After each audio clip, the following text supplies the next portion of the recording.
It's been an intense year for Bitcoin, and we've barely reached mid-January. The digital currency soared $1,000 for the first time in 3 years after it ended as the best performing currency of 2016. But since then, it's crashed a little. The continued market volatility comes in the wake of new concerns that the Chinese government may impose further restrictions on it. And there's many more concerns as well, to be fair. John Butler of Gold Money is here with me now. Hello to you. I've had many conversations over the years about Bitcoin with you, haven't I? It's changing times for Bitcoin, but it's always been so volatile. That is going to remain.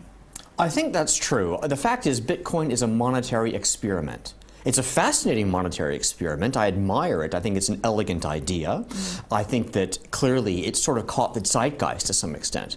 But what this means, of course, is that everybody is sort of got their own reasons to be interested in it. There isn't just one. It's not established and accepted the way a typical currency is. And therefore, the sources of volatility, as you mentioned, Chinese capital control concerns, for example, are completely different than the typical concerns that would affect a typical trade on a currency pair. Yeah.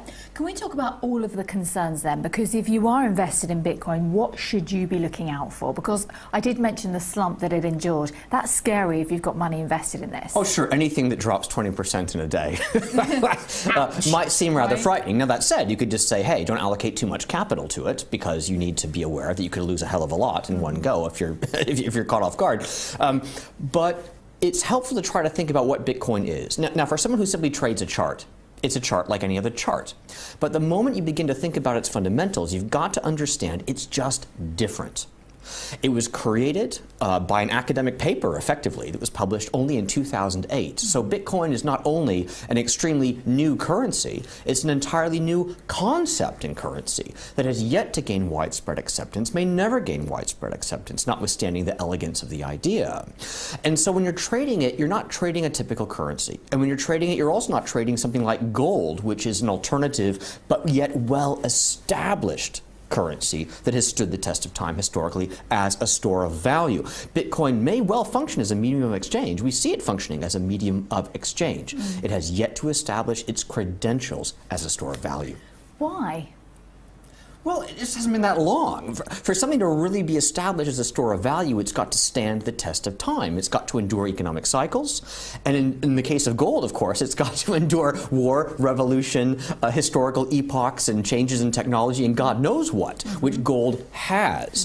Bitcoin someday may get there, but early days yet. Okay, well, I'm going to question that then. Do you think it is just time, or do you think that there's actually fundamental problems with the Bitcoin? I'm talking about money laundering, I'm talking about trust, I'm talking about the sheer volatility of it as well.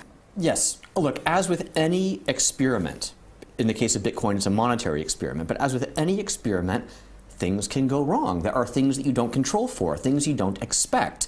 And I mean, to use a bit of an invidious analogy, Bitcoin could be considered by some to be almost a monetary Frankenstein. It's like, oh my God, what have we created?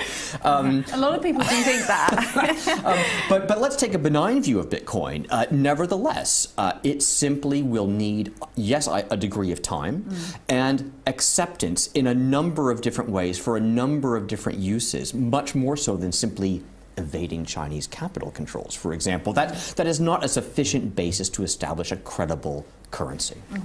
And the whole point of this China relationship is that it's an alternative to the yuan, which has been slumping. And actually, Bitcoin can offer that assistance to people who don't even trust their own domestic currency. This is true. Bitcoin is a technology. Now, money itself could be considered a type of technology, but Bitcoin is a more specific type of technology, which, yes, given by its very nature, makes it easy to cross borders in a way that simply avoids the banking system. And so if the capital controls are imposed in a typical way vis-a-vis the banking system, Bitcoin gives you a bit of a runaround. In a way, it's a form of almost electronic smuggling, if you will. Which is why it's been banned by several countries. This is right. Which isn't helpful for the share price, clearly. We saw it slump 20% in one day. We saw that, we acknowledged that. What's going to happen this year going forward then? Any more of those days? I do believe that Bitcoin, as a monetary experiment, is extremely speculative, but that also makes it very interesting from a trader's perspective. There are good reasons why it can keep going up, and one of the reasons is that it's not only China that may be playing around with capital controls. The other countries may play around with capital controls. The currency wars are back in full swing. Look at the currency volatility we've seen in recent months, and look at the rhetoric coming out from the incoming Trump administration, as well as some other countries around the world regarding perhaps the concerns about currency strength, currency weakness, who knows what it is. Capital controls are a heavy-handed way for policymakers to try and reduce foreign exchange volatility. And if they start springing up left, right, and center, Bitcoin might get a huge boost as a way to get around capital controls. So you think the Bitcoin is going to gain this year then? If I'm right on that call, yes.